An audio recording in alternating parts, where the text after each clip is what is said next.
चलिए स्टार्ट करते हैं आज की क्लास।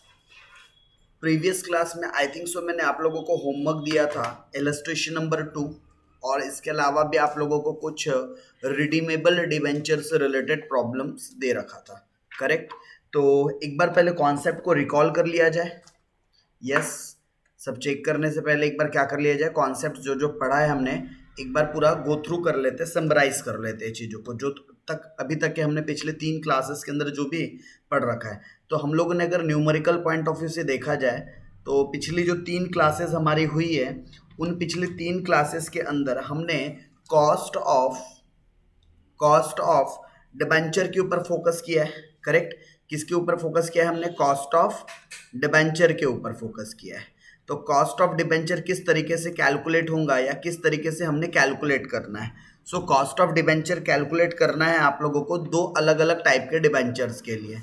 कॉस्ट ऑफ डिबेंचर को हम लोग कैसे डिनोट किया करते हैं, इसका डिनोटिंग वर्ड है के डी। हम लोग कैसे डिनोट करते हैं इसको? के डी से इसको हम लोग क्या करते हैं? डिनोट करते हैं। अब हमारे पास दो टाइप के डिबेंचर्स होते हैं। कितने टाइप के? दो टाइप के डिबेंचर्स होते हैं। एक होते हैं हमारे पास रिडीमेबल और दूसरे होते हैं इररिडीमेबल। तो we have two kind of debenture जिसका हम लोगों ने कैलकुलेशन सीखना है।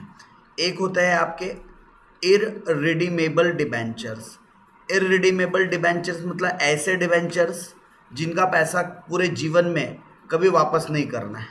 और दूसरे होते हैं रिडीमेबल डिबेंचर्स। दूसरे कैसे डिबेंचर्स होते हैं? Redeemable debentures. और इररिडीमेबल और रिडीमेबल के अंदर फर्दर फिर हमने दो कैटेगरी किया था। फिर से इसके अंदर हम लोगों ने दो कैटेगरी पढ़ा था, एक बिफोर टैक्स और दूसरा आफ्टर टैक्स।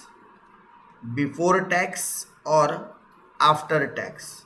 वैसे ही इररिडीमेबल में भी before tax and after tax. Right. चलिए, सो हम लोगों ने जो बात कर रखी है या जो हम लोगों ने बात कही है, किससे रिलेटेड बात कही है हम लोगों ने जो डिस्कशंस कर रखा है, ये चारों भी चीज़ों से रिलेटेड हमने बात कर रखी है। ठीक है, ये चारों भी चीज़ों से रिलेटेड हम लोगों ने ऑलरेडी डिस्कशंस कर रखा है। अगर मुझे cost of debenture irredeemable case में निकालना है, वो भी बिफोर टैक्स, तो हम कौन सा फॉर्मूला यूज़ कर लेंगे? Interest divided by net proceed into 100। Same चीज़ अगर मुझे निकालनी है आफ्टर टैक्स के लिए, तो cost of debenture is equal to interest into 1 minus tax divided by net proceed into 100। तो ये आपका कौन सा सिनारियो हो गया? इररिडीमेबल डिबेंचर्स का। करेक्ट। कौन सा सिनारियो हो गया आपका? ये इररिडीमेबल डिबेंचर्स का। अगर बात करें रिडीमेबल डिबेंचर की, तो रिडीमेबल डिबेंचर में हम लोगों ने बात किया था कि एक स्पेसिफिक ड्यूरेशन के बाद पेमेंट या पैसे क्या हो जाते हैं? आपके वापस हो जाते हैं। करेक्ट। एक स्पेसिफिक ड्यूरेशन के बाद पेमेंट क्या करना पड़ता है? वापस करना पड़ता है। तो यहाँ हम लोगों ने बात किया था cost of debenture before tax वाले केस में, interest plus redemption value minus net proceed divided by number of years whole divided by redemption value plus net proceed divided by 2 into 100। ये कौन से केस के लिए फॉर्मूला हो गया आपका? Before tax.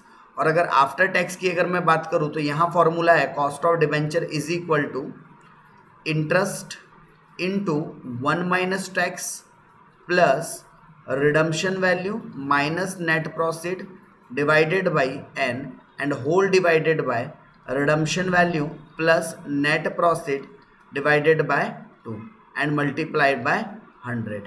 करेक्ट। यही फॉर्मूला हम लोगों ने गो थ्रू कर रखा है। करेक्ट। ये फॉर्मूला सेम हमने क्या कर रखा है?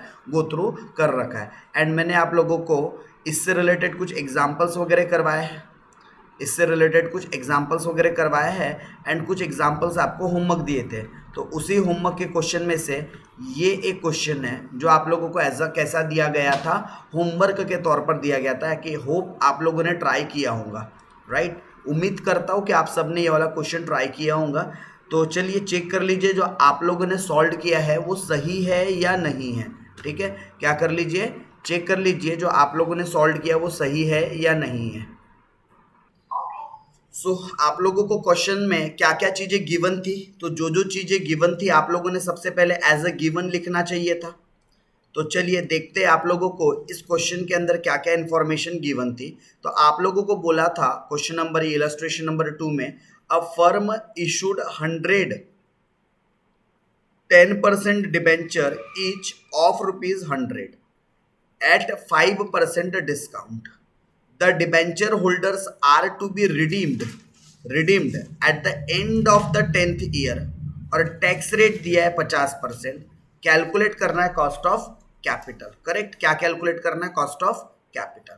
तो सबसे पहले फर्स्ट ऑफ ऑल आप लोगों को क्या दे रखा था? 10% वाले डिबेंचर इशू किए गए हैं। कितने परसेंट वाले? 10% वाले डिबेंचर इशू किए गए हैं। ₹100 इंटू 100 क्वांटिटी, 100 क्वांटिटी है और एक डिबेंचर का रेट भी कितना है? ₹100 है। तो 100 इंटू 100 करेंगे तो टोटल कितने रुपए के डिबेंचर इशू किए गए? 10,000 रुपीज के। टोटल कितने रुपए के डिबेंचर इशू किए गए हैं? टोटल मिला के 10,000 रुपीज के डिबेंचर्स को इशू किया गया है। वो भी कैसे इशू किया गया है? तो एट 5% डिस्काउंट, मतलब कि आपने जो डिबेंचर इशू किया है वो 5% डिस्काउंट पर है, राइट। एंड उसके अलावा आप लोगों को मैच्योरिटी पीरियड बता रहा है कि मैच्योरिटी कब होने वाली है इसकी, मतलब कि पैसा रिडीम्ड कब करने वाले हैं। तो मैच्योरिटी पीरियड बोल रहा है 10 ईयर्स है। 10 साल के बाद पैसा क्या कर दिया जाएगा? वापस कर दिया जाएगा। और आप लोगों को क्या दे दिया गया है? टैक्स रेट दे दिया गया है। तो इतनी चीजें आप लोगों को क्वेश्चन के अंदर गिवन है। 50% को हम 0.50 भी लिख सकते हैं। तो इतनी चीजें कहाँ प्रोवाइड की गई है? क्वेश्चंस के अंदर प्रोवाइड की गई है। अब अपने को, हम लोगों को जब भी कॉस्ट ऑफ डिबेंचर निकालना हो रिडीमेबल केस में, तो देखो 4 हमको डिफरेंट वैल्यूज की जरूरत पड़ती है। पहला इंटरेस्ट।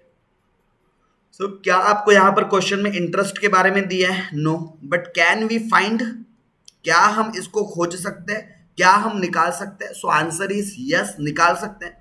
तो बताइए मुझे इंटरेस्ट कैसे निकलना चाहिए? तो इंटरेस्ट कैसे निकलता है? Face value into rate of interest, face value into rate of interest. तो फेस वैल्यू कितनी थी हमारे पास? कुल मिलाकर 10,000 रुपए, और इस 10,000 पर कितना ब्याज देना था? 10% का। तो 10,000 का 10% कितना होता है? 1,000 रुपीज। ये क्या निकल गया आपका? इंटरेस्ट। अच्छा, इंटरेस्ट के अलावा दूसरी चीज आपको चाहिए नेट प्रॉफिट। नेक्स्ट चीज क्या चाहिए? Net profit. नेट प्रॉफिट मतलब कितने रुपए में आपने शेयर इशू कर रखा है। तो फेस वैल्यू तो था ही, कितनी थी फेस वैल्यू? 10,000। लेकिन इस 10,000 में 5% का क्या माइनस कर दिया गया? डिस्काउंट। तो 10,000 का 5% कितना होता है? 500। अच्छा, उसके अलावा कोई एक्सपेंसेस वगैरह थे क्या? Like stamp duty, like brokerage? ठीक है, नहीं थे, कोई भी खर्चे नहीं थे। सो 10,000 में से 500 माइनस करेंगे तो नेट प्रॉफिट कितना आ जाएगा? 9,500। तो हमको नेट प्रॉफिट भी पता चल गया। अब इसके अलावा हमको रिडम्पशन वैल्यू भी चाहिए थी। रिडम्पशन वैल्यू, रिडम्पशन वैल्यू मतलब कितने वैल्यू पर ये डिबेंचर वापस होने वाले। तो पूरे क्वेश्चन में रिडम्पशन वैल्यू के बारे में कुछ भी नहीं बताया है। तो कभी भी अगर रिडम्पशन वैल्यू के बारे में कुछ भी नहीं बताता और रिडम्पशन वाला क्वेश्चन है, जैसे यहाँ पर रिडम्पशन वाला क्वेश्चन है ये, क्योंकि 10 साल बाद क्या होने वाले? पैसे वापस, बट कितने वापस होंगे बताया नहीं है। तो हमेशा याद रखना, जो फेस वैल्यू होती है उसी को आप अपना कौन से वैल्यू मान लोगे? रिडम्पशन वैल्यू, अनटिल अनलेस अलग से कोई इंफॉर्मेशन ना दी हो। फिर आपको नंबर ऑफ ईयर्स भी पता था, मतलब कि n नंबर ऑफ ईयर्स कितना? 10 years. Number of years maturity के लिए कितने थे? 10 साल। एंड उसके अलावा टैक्स रेट भी पता था। टैक्स रेट को हम कैसे डिनोट करते हैं? T से। 50% मतलब कि 0.50। करेक्ट, 0.50। अब सारी चीजें तो पता चल चुकी हैं, बस आप लोगों ने क्या करना है? जब सारी चीजें पता ही चल चुकी है तो बस अब फॉर्मूले में वैल्यूज को रखना था। बस फॉर्मूले में अब क्या करना है आप लोगों ने? इस वैल्यूज को कोट करना है। तो कर दीजिए, K D is equal to interest into 1 - tax plus redemption value minus net profit divided by N whole divided by redemption value plus net profit divided by 2 × 100। यही फॉर्मूला पढ़ा है हमने रिडीमेबल केस में।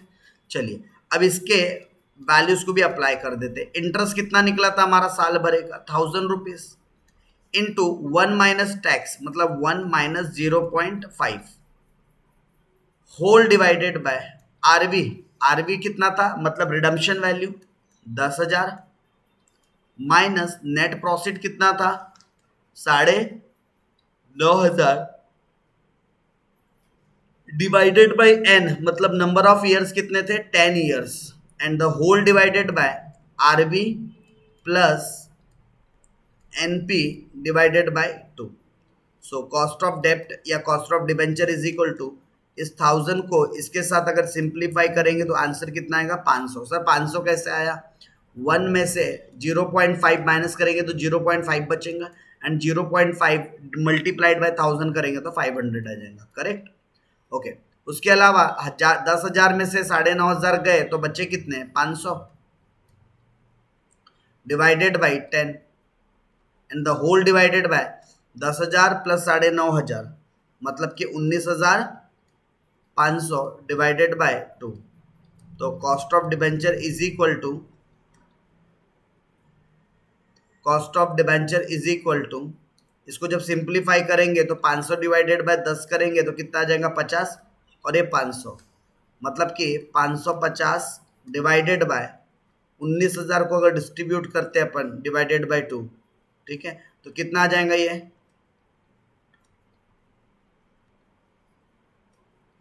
9,750 रुपए 9,750। तो कर लीजिए इसको सिंपल कितना आता है। सबसे पहले आपने क्या किया 1000 इंटू ये जो टैक्स रेट था माइनस करके आफ्टर टैक्स ला लिया। फिर यहां से ये जो प्रीमियम एक्स्ट्रा पे किया फिर पर्टिकुलर आपने प्रीमियम की अमाउंट की जितना एक्स्ट्रा पे किया गया वो फाइंड कर लिया। फिर उसके बाद एवरेज प्राइस लेना था तो ये एवरेज प्राइस आ गया।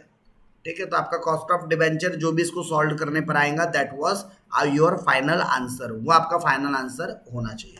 करेक्ट। तो ये क्वेश्चन मैंने आप लोगों को क्या किया था एज अ होमवर्क के तौर पर दिया था। ठीक है अब एक और प्रॉब्लम है लेकिन ये क्वेश्चन को हम अभी नहीं करेंगे। पहले मैं आप लोगों को प्रेफरेंस शेयर भी सिखा दूंगा उसके बाद ये क्वेश्चन करेंगे तो मजा आएगा क्योंकि इस क्वेश्चन में आप लोगों को दोनों चीजें पूछा है। दोनों मतलब आप लोगों को कॉस्ट ऑफ डिबेंचर भी पूछा है और कॉस्ट ऑफ प्रेफरेंस शेयर भी पूछ रखा है। कॉस्ट ऑफ डिबेंचर भी पूछ रखा है और कॉस्ट ऑफ प्रेफरेंस शेयर भी। तो ये वाला क्वेश्चन मैं बाद में लूंगा ये वाला इलस्ट्रेशन। चलिए फिर धीरे धीरे हौले हौले हौले हौले मेरे ख्याल से अब नेक्स्ट टॉपिक स्टार्ट हो जाएगा। Yes cost of preference share but before going to the cost of preference share I would recommend कि आप लोगों ने 2-3 क्वेश्चन की और प्रैक्टिस कर लेनी चाहिए। So I would suggest some questions. मैं आपको कुछ क्वेश्चंस बताता हूँ कॉस्ट ऑफ डिबेंचर से रिलेटेड। ठीक है चलिए लिखिए मेरे साथ साथ एक example. Mister X purchased a debenture issued by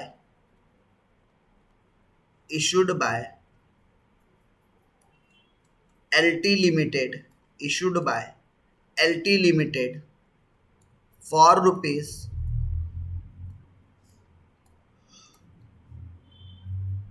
rupees 50,000। मिस्टर एक्स ने क्या किया है परचेज किया है डिबेंचर जो कि किसने इशूड किया था एलटी लिमिटेड ने किया था for rupees 50,000 for 4 years for 4 years. Mister एक्स ने क्या किया है परचेज किया है डिबेंचर जो कि किसने इशूड की थी एलटी लिमिटेड ने 50,000 रुपए में फॉर 4 ईयर्स मतलब ये 50,000 रुपीज 4 ईयर्स के लिए क्या हो गए आपके डिबेंचर के फॉर्म में इन्वेस्ट हो गए। ओके फिर आगे बोला था मिस्टर एक्स परचेज्ड यहाँ मैं परसेंटेज मेंशन कर देता हूँ, 10% debenture issued by L&T limited for ₹50,000 for 4 years after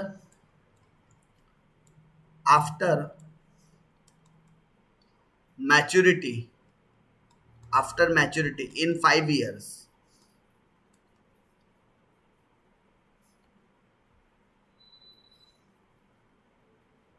After maturity in 5 years would be redeemed at 10% premium. So आप लोगों के सामने एक बेसिक सा एग्जांपल है.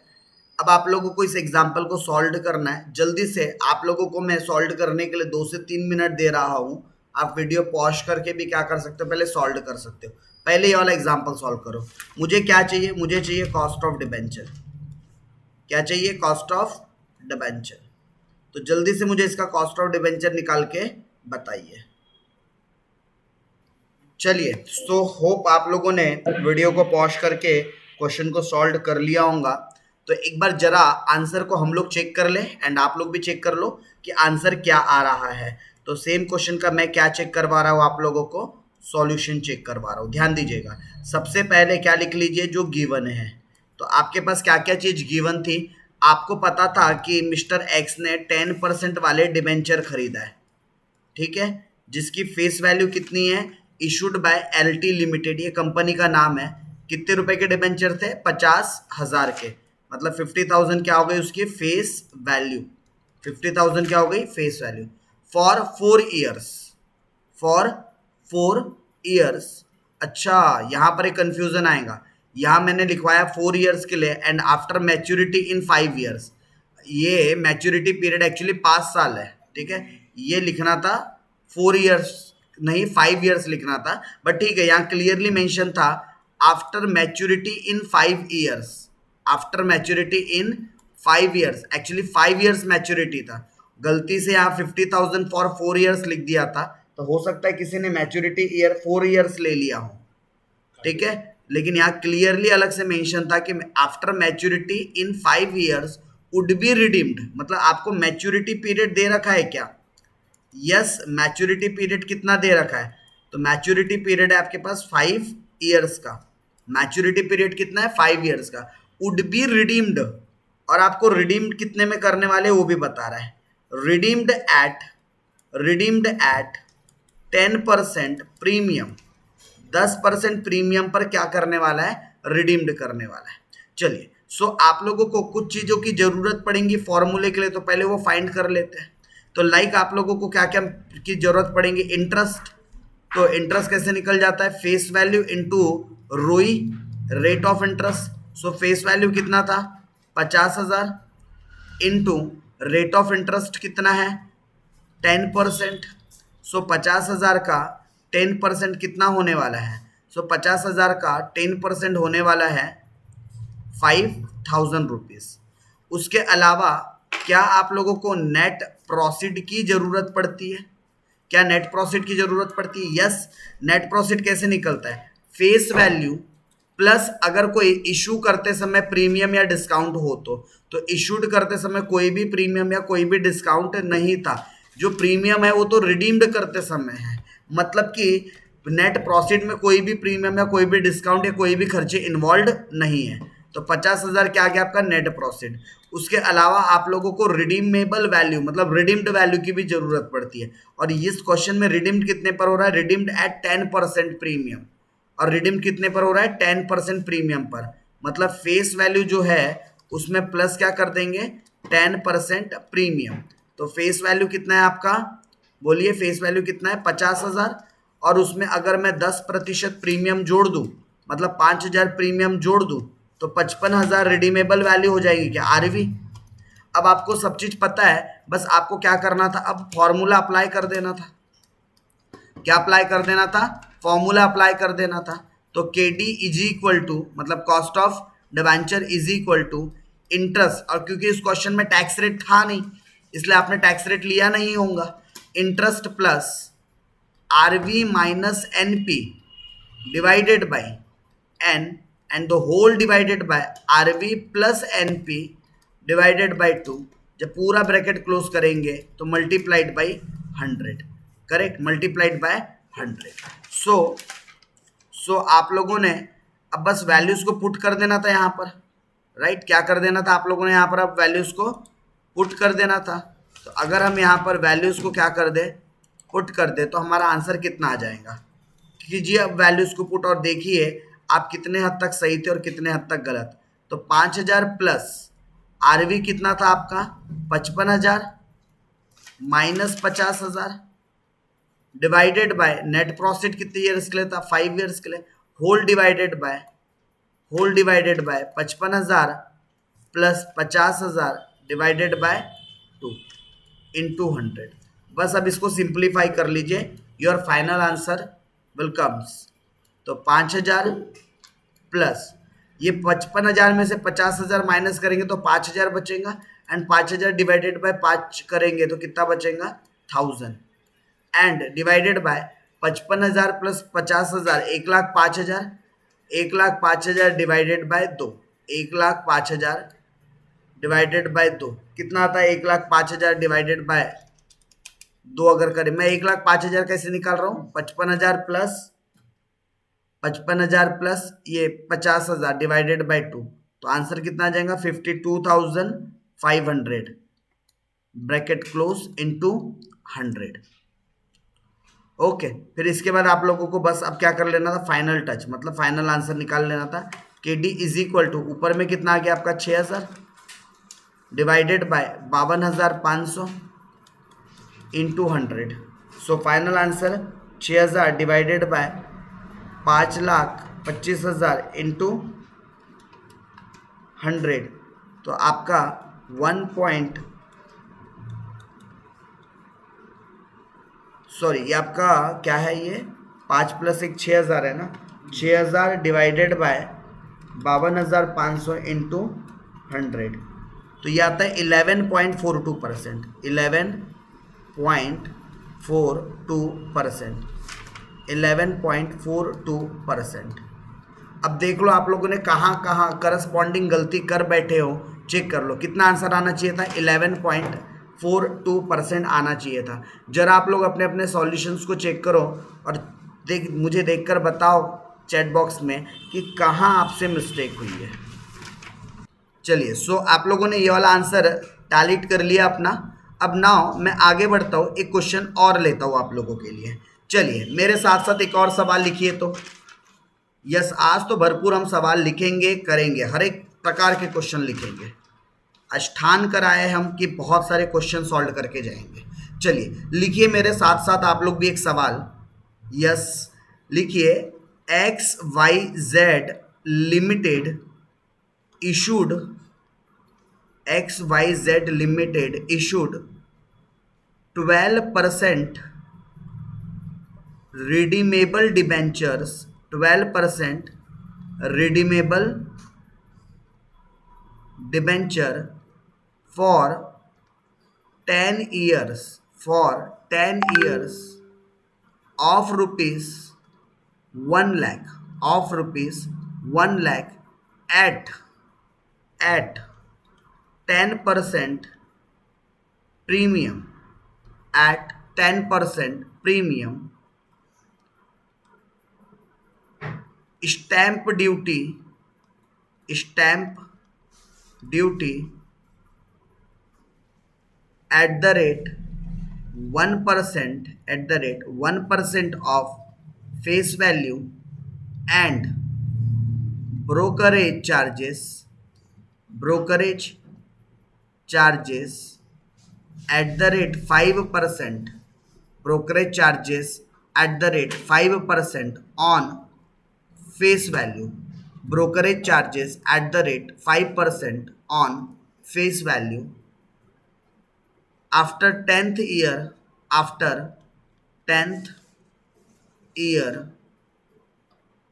debenture will be redeemed, debenture will be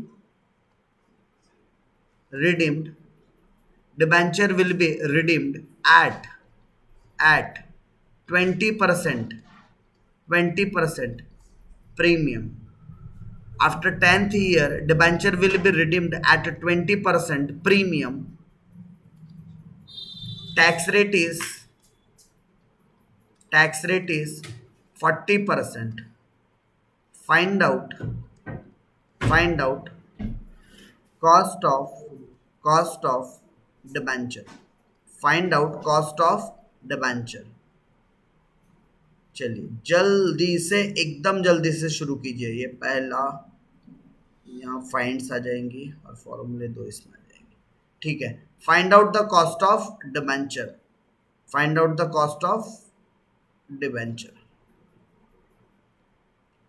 चलिए जल्दी से स्टार्ट कीजिए इसका सॉल्यूशन बिना पहले मेरे एक्सप्लेनेशन के.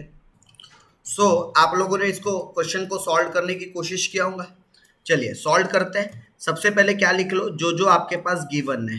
राइट. क्या कर लो, सबसे पहले जो चीज गिवन है पहले गिवन वाले पॉइंट्स लिख लो. आप लोगों को क्या क्या गिवन में दे रखा है, ध्यान दीजिएगा. क्या क्या गिवन में दे रखा है. 12% रिडीमेबल डिबेंचर्स दे रखा था आपको. 12% वाले रिडीमेबल डिबेंचर्स थे जिसकी फेस वैल्यू कितनी थी, 1 लाख रुपीज. जिसकी फेस वैल्यू कितनी है, 1 लाख रुपीज. ये कितने परसेंट वाले डिबेंचर है, 12% वाले डिबेंचर है. और मैच्योरिटी नंबर ऑफ ईयर्स कितना बता रहा है आपको, नंबर ऑफ ईयर्स कितने सालों के लिए इशू किया गया है.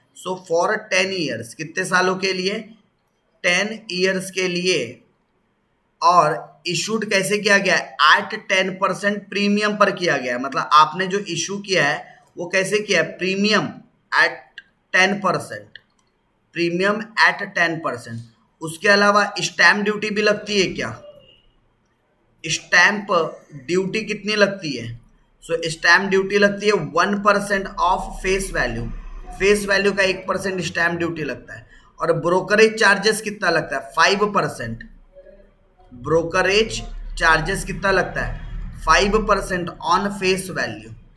और क्या दे रखा है आपको, टैक्स का रेट. क्या दे रखा है, टैक्स का रेट कितना परसेंट, 40%, जिसको आप 0.40 लिख सकते हो. इतनी चीजें गिवन है क्या. एक और बात गिवन है, redeemed eight 20% premium. Redeemed eight 20% premium. इतनी चीजें आपको क्या थी, गिवन थी. अब आप लोगों को जो रिक्वायर्ड चीज थी आप क्या करोगे, फाइंड आउट. तो सबसे पहले आप लोगों को इंटरेस्ट की जरूरत पड़ती है क्या, और इंटरेस्ट कैसे निकलता है, फेस वैल्यू इनटू रोई. तो रेट ऑफ इंटरेस्ट तो आपको पता था कितना परसेंट, 12. ये है रेट ऑफ इंटरेस्ट. और फेस वैल्यू कितनी थी, 1 लाख रुपीज. तो 1 लाख रुपए का 12% कितना होता, 12,000. 1 लाख का 12% इंटरेस्ट कितना होता, 12,000 रुपए इंटरेस्ट आ गया. उसके अलावा एन तो आपको ऑलरेडी पता था, 10 ईयर्स. उसके अलावा नेट प्रॉफिट. तो नेट प्रॉफिट कैसे निकलता है, फेस वैल्यू में. जैसे इस क्वेश्चन में फेस वैल्यू क्या थी, 1 लाख. ओके, फेस वैल्यू कितनी है, 1 लाख. तो 1 लाख में आप लोगों ने देखो 10% प्रीमियम पर इशू किया था क्या, मतलब प्रीमियम में क्या ऐड हो जाना चाहिए, प्रीमियम. और स्टैम्प ड्यूटी भी इंक्लूडेड था क्या, ये खर्चा है क्या. स्टैम्प ड्यूटी क्या हो जाना चाहिए, माइनस. एंड ये जो ब्रोकरेज चार्जेस है ये भी क्या हो जाना चाहिए,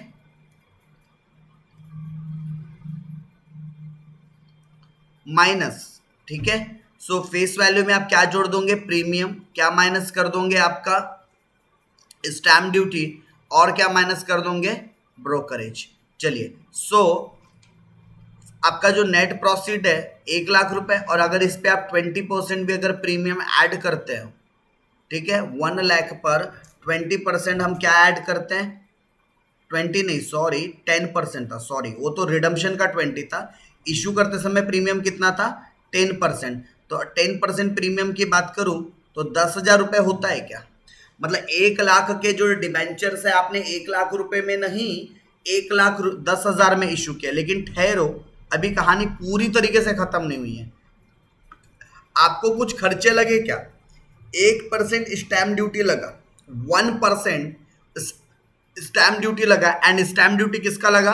हम अज्यूम करते हैं फेस वैल्यू, और अज्यूम क्या करना है, यहाँ लिखा है फेस वैल्यू का 1% स्टैम्प ड्यूटी लगा, तो फेस वैल्यू है हमारे पास कितना? 1,00,000 रुपीज। फेस वैल्यू कितना है? 1,00,000 रुपीज। तो 1,00,000 रुपीज का 1% कितना होगा? 1,000। 1,00,000 का 1% कितना होगा? 1,000। And brokerage charges at the rate 5%, और ब्रोकरेज चार्जेस कितना है? 5% है ऑन फेस वैल्यू। तो 5,00,000 आपकी क्या है, सॉरी 1,00,000 रुपए क्या है आपकी फेस वैल्यू, उसका 5%, 1,00,000 का 5%, ठीक है। सो ये उसका ब्रोकरेज आ गया है, कितना आ जाएगा ब्रोकरेज? 5% ब्रोकरेज देना ऑन फेस वैल्यू, तो 1,00,000 का 5% कितना होता है? 5,000। डन। अब आपको जो जो चीजें, तो 1,00,000 में प्लस 1,10,000 और माइनस 1,000 प्लस 5,000, मतलब 6,000 माइनस करना है 1,10,000 में से। चलिए, सो आप लोगों को नेट प्रॉफिट के अलावा और काय की जरूरत पड़ती है? आरवी। आरवी मतलब क्या? आपका रिडम्पशन वैल्यू। तो यहां पर बोला है कि रिडम्पशन जो होगा 10th year debenture will be redeemed eight 20% premium. तो 20% प्रीमियम पर क्या होने वाला है? रिडम्पशन। तो रिडम्पशन के लिए क्या है? फेस वैल्यू प्लस, ठीक है। तो आपके पास रिडम्पशन वैल्यू निकालना है, तो फेस वैल्यू में क्या जोड़ दोगे आप? प्रीमियम। क्या जोड़ दोगे? प्रीमियम। तो फेस वैल्यू कितनी थी हमारे पास? 1,00,000 रुपीज प्लस प्रीमियम। सो रिडम्पशन वैल्यू आपकी क्या है? 1,00,000 में आपने 20% क्या कर दिया? प्रीमियम ऐड कर दिया, तो टोटल मिला के वैल्यू कितनी हो गई? 1,20,000। ये हो गई आपकी रिडम्पशन वैल्यू। रिडम्पशन मतलब इस प्राइस पर कम से कम आपको वापस करना है। इससे ज्यादा भाव पे करना चाहो तो कम कर सकते हो, लेकिन कम भाव पे नहीं करना है आपको। डन। सो आप लोगों को क्या पता चल गया? आरवी के बारे में भी पता चल गया। अब इतनी चीजें लगभग तो सारी चीजें पता चल ही चुकी है, ठीक है। सो अब आप लोगों ने क्या करना चाहिए? बस फॉर्मूले में वैल्यूज को पुट कर देना है क्या? तो फॉर्मूले वाला पार्ट भी मैं बताऊं या अंडरस्टूड है? हो जाएगा? यस, हो जाएगा। चलिए, सो फॉर्मूले में बस अब वैल्यूज को रखना है एंड आंसर फाइंड करना है। डन। डन। तो ये आप लोगों का एक जो कॉस्ट ऑफ डिबेंचर है उससे रिलेटेड था, ठीक है। किससे रिलेटेड? कॉस्ट ऑफ डिबेंचर से रिलेटेड टॉपिक चल रहा था हमारा। अच्छा, कुछ क्वेश्चंस है, लेकिन वो क्वेश्चंस मिक्स है, तो मैं थोड़ा सा कॉन्सेप्ट को आगे लेकर चलूंगा, ठीक है। और मैं नेक्स्ट टॉपिक की बात करूंगा, बट नेक्स्ट टॉपिक में जाने से पहले मैं थोड़ा सा आप लोगों से पर्सनली चैट के थ्रू रिस्पॉन्स चाहता हूं। आप लोगों को चीजें अभी जो बताया गया है कॉस्ट ऑफ डिबेंचर के अंदर, वो ओवरऑल मतलब कॉन्सेप्चुअल क्लियर है या स्टिल उस पर कोई डाउट है? जल्दी से चैट बॉक्स में बताओ। मैं सिर्फ और सिर्फ कॉस्ट ऑफ डिबेंचर को लेकर बात कर रहा हूं। चलिए, सो तो ऑल क्लियर कह रहे बच्चे, बट मैं फिर भी एक चीज और समझा दूं कि क्वेश्चन में देखो, नेट प्रॉफिट और रिडम्पशन वैल्यू, जब भी आप ये दो चीजें निकालोगे, नेट प्रॉफिट, तो हमेशा ध्यान रखना नेट प्रॉफिट का मतलब होता है हमारे पास कितना पैसा आ रहा है। तो हमारे पास कितना पैसा आ रहा है कैसे पता चलेगा? फेस वैल्यू में अगर इशू प्रीमियम पर हुआ है तो प्रीमियम को ऐड कर देंगे, क्योंकि फेस वैल्यू प्लस प्रीमियम मिलकर क्या बनते हैं? Issued price. या इशू करते समय डिस्काउंट हो तो क्या कर देंगे? माइनस। तो यहां से आपको क्या पता चल जाएगा? इशू प्राइस का, कितने रुपए का इशू प्राइस है वो पता चल जाएगा। लेकिन नेट प्रॉफिट मतलब हमारे हाथ में कितना पैसा आ रहा है। तो इसमें से जो जो खर्चे और कर रहे हो, जैसे कि स्टैम्प ड्यूटी, ठीक है, उसके अलावा स्टैम्प ड्यूटी के अलावा किसी ब्रोकर के थ्रू गए होंगे तो ब्रोकरेज, या किसी कमीशन एजेंट के थ्रू गए होंगे तो कमीशन। सो ऐसे बहुत सारे चीजें हो सकती है जो हमारे इशू प्राइस को क्या करे? कम करे। तो उन सारी चीज़ों को क्या कर दिया जाता है, मतलब ऐसे सारे एक्सपेंसेस जो हमारे नेट प्रॉफिट के अंदर आ रहे हैं उन सारे खर्चों को हम क्या कर देंगे 1 by 1 माइनस, तो हमको क्या पता चल जाएगा नेट प्रॉफिट। और जैसा नेट प्रॉफिट निकालने का तरीका है रिडीमेबल, सिमिलर तरीका, ठीक है, सिमिलर तरीका। रिडीमेबल अगर आपको वैल्यू निकालना है तो कैसे निकालोगे, पहले फेस वैल्यू, ठीक है, फिर उसमें प्रीमियम डालना है तो डालो, डिस्काउंट डालना है तो सो प्रीमियम और डिस्काउंट का आप लोगों ने हिसाब किताब थोड़ा सोच समझ के करना है। क्यों? क्योंकि वो नेट प्रॉफिट में भी आता है और रिडम्पशन वैल्यू में भी आता है। फिर इसके अलावा अगर कोई स्टैम्प ड्यूटी हो, कोई ब्रोकरेज हो,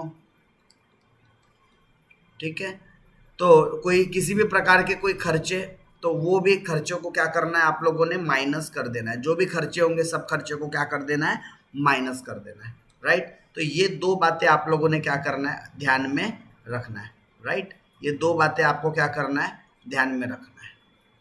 चलिए सो बढ़ेंगे हम लोग आगे। एक और क्वेश्चन ना दे ही देता हूं मैं, जिसमें ये, अच्छा दूं या नहीं दूं, जल्दी से चैट बॉक्स में बताओ। कॉस्ट ऑफ कैपिटल से रिलेटेड और क्वेश्चन दूं या नहीं? चलिए सो तो मेरे साथों साथ आप लोग एक और सवाल लिखिए, लिखिए एक एग्जाम्पल, यस लिखिए एक example. L&T limited, L&T limited, L&T limited issued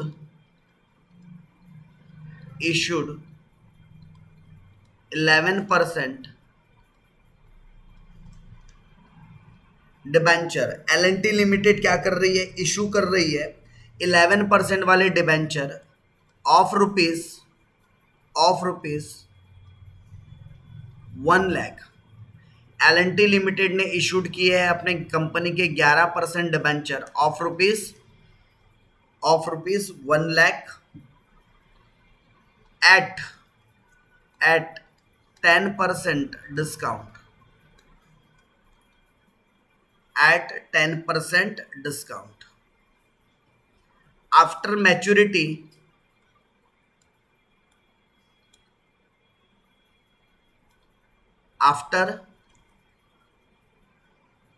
after maturity amount will be refund,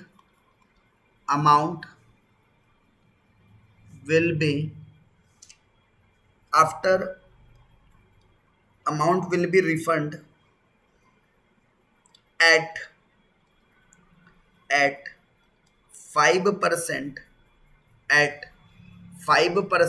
premium, at 5% premium। brokerage charges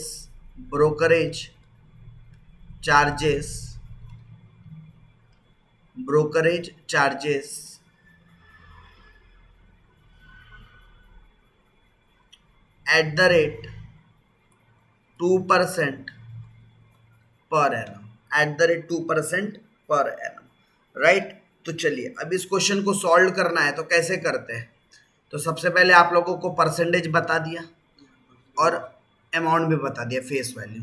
लेकिन जब इशू करेंगे तो 10% के डिस्काउंट में, मतलब 1 लाख रुपए की चीज कितने में इशू होने वाली, 10% डिस्काउंट में, मतलब कम भाव में, मतलब कि 90 रुपए में। After maturity amount will be refund at 5% premium. Brokerage charges, मतलब कि जो भी मेजोरिटी का अमाउंट बनता है वो क्या करो, रिफंड करो, ठीक है। सॉरी क्या बोलता है, आफ्टर मैच्योरिटी, जब मैच्योरिटी आएंगे so amount will be refund, मतलब आपके पैसे आपको क्या कर दिए जाएंगे, वापस कर दिए जाएंगे। लेकिन कैसे वापस किए जाएंगे, एट 5% प्रीमियम। चलिए सो आपको इसका क्या करना है, सॉल्यूशन। लेकिन आप इसका डायरेक्टली जब सॉल्यूशन करने बैठोगे तो आप लोगों को पहले क्या पता होना चाहिए, क्वेश्चन में क्या क्या गिवन है और उस गिवन के बेसिस पर क्या आप लोगों ने फाइंड करना है। तो आप लोगों को इस तरीके से काम करना चाहिए था। तो जल्दी से इसका गिवन और जो जो बेसिक चीजें हैं वो निकाल के रखिए जल्दी से इस क्वेश्चन का। अच्छा, मैंने यहाँ मैच्योरिटी पीरियड नहीं दिया है, तो आफ्टर मैच्योरिटी यहाँ पर लिख लेने का 5 ईयर्स। आफ्टर मैच्योरिटी 5 ईयर्स, 5 साल की मैच्योरिटी है। चलिए, सो करते स्टार्ट डिस्कशन इसके सॉल्यूशन का। सो आप लोगों को क्या क्या गिवन था, तो जो जो चीजें गिवन थी ना, पहले गिवन वाली चीजें लिख लेते हैं। तो आप लोगों को क्या क्या गिवन था, 11% वाले डिबेंचर है, 11% वाले डिबेंचर है जिसकी फेस वैल्यू 10,000 रुपीज है, जिसकी फेस वैल्यू 10,000 रुपीज है, और इशूड कैसे किया गया, एट 10% डिस्काउंट पर। और इशूड कैसे किया गया, एट 10% डिस्काउंट पर। लेकिन इसके अलावा बोलता है आफ्टर मैच्योरिटी, और इसकी मैच्योरिटी कब आने वाली थी, आफ्टर 5 ईयर्स। मतलब आपको क्या भी दिया हुआ है, नंबर ऑफ ईयर्स। आपको क्या दिया गया है, नंबर ऑफ ईयर्स। तो नंबर ऑफ ईयर्स कितने हैं अपने, 5 ईयर्स, यानी कि n इज इक्वल टू पता चल गया 5 ईयर्स। और बोलता है 5 साल के बाद अमाउंट विल बी रिफंड, और 5 साल के बाद पैसे वापस करेंगे। मतलब आपको रिडीम्ड वैल्यू या रिडीमेबल वैल्यू बता रहा है। क्या है रिडीमेबल वैल्यू, रिडीमेबल वैल्यू है, बोलता है रिडीम या रिफंड एट 5% प्रीमियम। मतलब जो पैसे वापस करना है वो 5% प्रीमियम पर वापस करना है। और आपको क्या दे रखा है क्वेश्चन में, brokerage charges, brokerage charges. Okay, so इतनी चीजें कितना है ब्रोकरेज चार्जेस, @2। चलो, अब ये गिवन में है, आपको फाइंड जो जो चीजें करना था वो कर लिया जाए क्या। आपको सबसे पहले इंटरेस्ट की जरूरत पड़ेगी, इंटरेस्ट, ब्याज, ठीक है। सो इंटरेस्ट कितने पर निकल जाएगा आपका, 10,000 का 11%। तो 10,000 का 11% कितना होता है, 10,000 का 11% कितना होता है, 1,100 रुपए। सॉरी, एक जीरो ज्यादा लग गया। 10,000 का 11% कितना होगा, 1,100। आप लोग भी कैलकुलेट करते हुए चलिएगा साथ में, ठीक है। आप लोग भी कैलकुलेटर होगा तो आप लोग भी कैलकुलेट करते चलिए। 10,000 का 11% कितना होगा, 1,100 रुपए। अच्छा, इसके अलावा रिडीमेबल वैल्यू और net profit value, net profit value, इनकी भी अपने को क्या करना है, नेट प्रॉफिट कितना और रिडम्पशन वैल्यू कितना, ये फाइंड करना है जैसे, ठीक है, क्योंकि फॉर्मूले में इसकी भी जरूरत पड़ती है। तो मैं पहले नेट प्रॉफिट की बात करता हूं। तो नेट प्रॉफिट कैसे निकलता है, फेस वैल्यू में आप ऐड कर दो कोई प्रीमियम और लेस कर दो कोई डिस्काउंट और एक्सपेंसेस, और एक्सपेंसेस। तो क्वेश्चन में फेस वैल्यू तो पता था 10,000, लेकिन एट डिस्काउंट वाले केस में आप लोगों को बोला था 10% डिस्काउंट है, 10, तो 10% कितना होता है, 1,000 रुपए। सो माइनस कर देंगे 1,000 रुपए, डिस्काउंट बोला था, माइनस करना है गाइस, यहाँ गलती से सिंबल काय का लगा दिया है मैंने, प्लस का। तो ये क्या आएगा आपका, माइनस। उसके अलावा डिस्काउंट और एक्सपेंसेस, डिस्काउंट या फिर, कहाँ गया क्वेश्चन आपका, ये आ गया। आप लोगों को डिस्काउंट या फिर एक्सपेंसेस की जानकारी दी हुई नहीं है। सो फेस वैल्यू 10,000, उसमें से डिस्काउंट माइनस कर देंगे, और खर्चों के लिए क्या बोला था, बस खर्चों के लिए कुछ बोला था क्या, यस, ब्रोकरेज बोला था 2%। तो 2% किसका निकल जाएगा, 10,000 का। तो 10,000 का 2% कितना होगा, 10,000 का 2% कितना होगा, 200 रुपए। सो फेस वैल्यू में से आपने डिस्काउंट माइनस किया और एक्सपेंसेस माइनस किया, तो कुल मिलाकर ये 10,000 है। 10,000 में से 10,000 गया तो 9,000, और 9,000 में से 200 गया,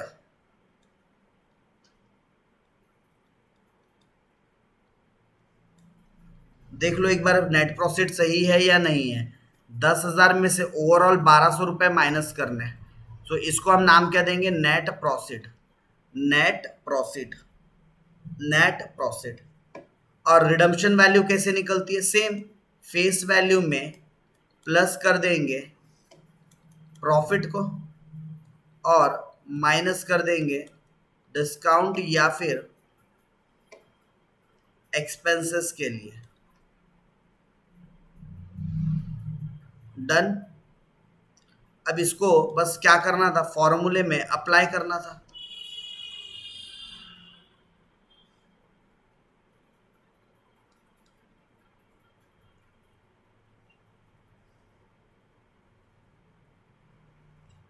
चलिए, तो फॉर्मूला आप लोगों को पता है, सारी वैल्यू निकल चुकी है, बस अब फॉर्मूलेज में वैल्यू रखना है। फॉर्मूला क्या है आपका, K D is equal to interest. अब क्योंकि इस क्वेश्चन में टैक्स नहीं है, 1 माइनस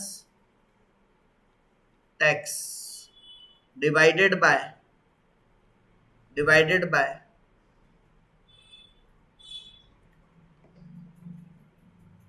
आरवी मतलब redemption value plus net profit divided by 2। और यहाँ पर आपका साथ redemption value plus net profit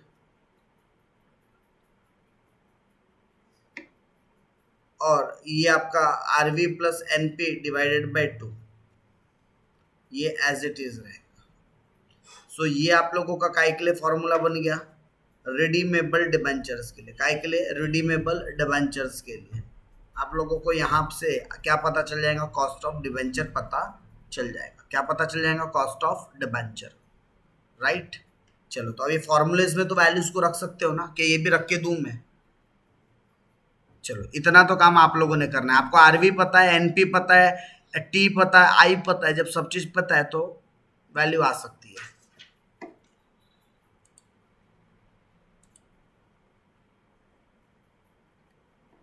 चलो, ये हो जाए तो बताना, फिर मैं आगे बढ़ूंगा।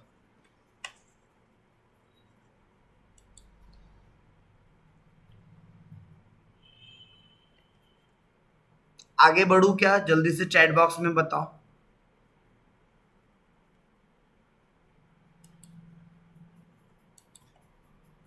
चलिए, सो तो आगे बढ़ते हैं। यहाँ फॉर्मूला तक के मैंने बता दिया, उसके आगे बस आपको वैल्यूज अप्लाई करनी है। ठीक है, आपको क्या करनी है, वैल्यूज अप्लाई कर। ओके, अब हमको ना जो नेक्स्ट कॉन्सेप्ट स्टार्ट करना है वो है कॉस्ट ऑफ प्रेफरेंस शेयर।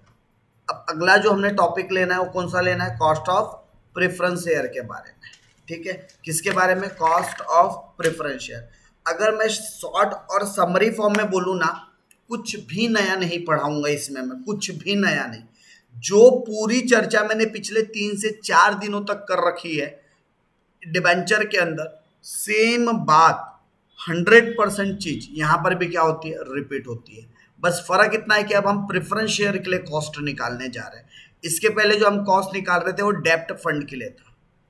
और कॉस्ट ऑफ प्रेफरेंस शेयर, ये फंड स्पेसिफिकली ओनर का फंड होता है, right. So cost of preference share capital is almost similar to the cost of debenture. किसके जैसा होता है पूरा का पूरा न्यूमेरिकल में, कॉस्ट ऑफ डिबेंचर। अगर कॉस्ट ऑफ डिबेंचर सीख गए तो कॉस्ट ऑफ प्रेफरेंस कैपिटल निकालना भी डन हो। ठीक है, सो कॉस्ट ऑफ प्रेफरेंस शेयर को हम लोग कल की क्लास में डिटेल में कंटिन्यू करें। कॉस्ट ऑफ प्रेफरेंस शेयर को कल की क्लास में कंटिन्यू करें। चलिए, सो cost of preference share capital, इस टॉपिक को स्टार्ट करते हैं हम लोग कल से। ठीक है, तो नेक्स्ट क्लास में हम लोग कॉस्ट ऑफ प्रेफरेंस शेयर की बात करेंगे और इसके बारे में हम लोग सीखेंगे। तो अभी आज की क्लास में इतना ही। कॉस्ट ऑफ डिबेंचर की आप प्रिपरेशन काफ़ी अच्छे से करते रहिए। इसके क्वेश्चंस अवेलेबल है आप लोगों के पास सॉफ्ट कॉपी के फॉर्म में। सो आप लोग उसके क्वेश्चंस की जितनी हो सकता है उतनी क्या कीजिए, प्रैक्टिस। मिलते हैं हम लोग कॉस्ट ऑफ प्रेफरेंस शेयर वाले capital, cost of preference share capital इस चैप्टर के अंदर।